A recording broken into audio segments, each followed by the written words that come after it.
नमस्कार, मी स्वाती पदार्थ रेसिपीज मराठीमध्ये तुम्हा सर्वांचं अगदी मनापासून स्वागत करते। आज मी सुक्या हिरव्या वाटाण्याची अगदी चमचमीत आणि झणझणीत अशी भाजी करून दाखवणार आहे। ही भाजी तुम्ही पोळी किंवा भात कशासोबतही खाऊ शकता। अतिशय चमचमीत, झणझणीत आणि खमंग अशी भाजी तयार होते, जी तुमच्या घरात सर्वांनाच आवडेल।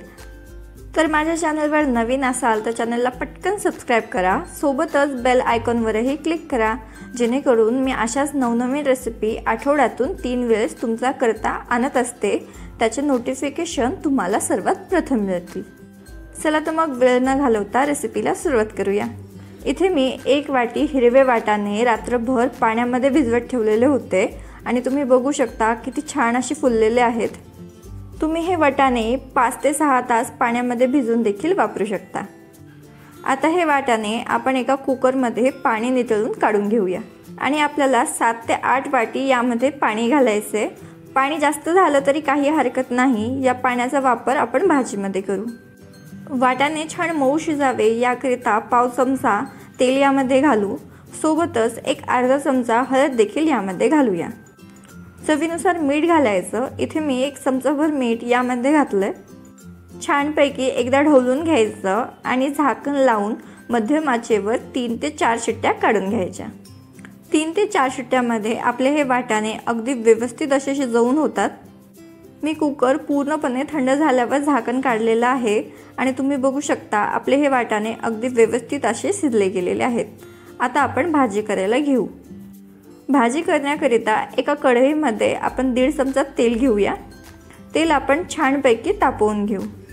तेल छान तापलं की आपल्याला यात एक अर्धा चमचा मोहरी घालायची आहेत। मोहरी छान फुलले की अर्धा चमचा जिरं घालायचं।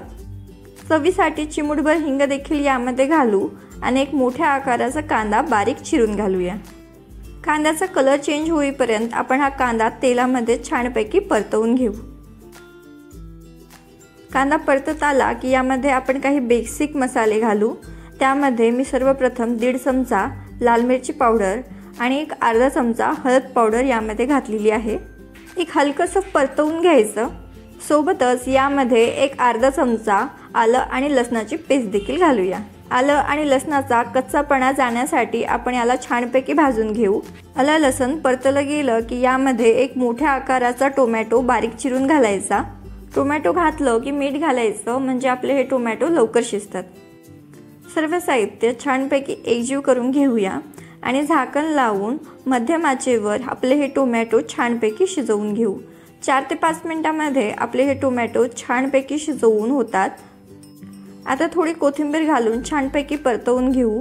कोथिंबीरमुळे आपल्या भाजीला सुगंध खूप छान येतो आणि आपण शिजवलेले वाटाणे यामध्ये घालूया। वाटाण्यामध्ये पाणी होतं याकरिता मी पाणी यामध्ये घातलेलं नाही। जर तुम्हाला ही भाजी जास्त घट्ट वाटत असेल तर तुम्ही यामध्ये थोडंसं पाणी घालू शकता।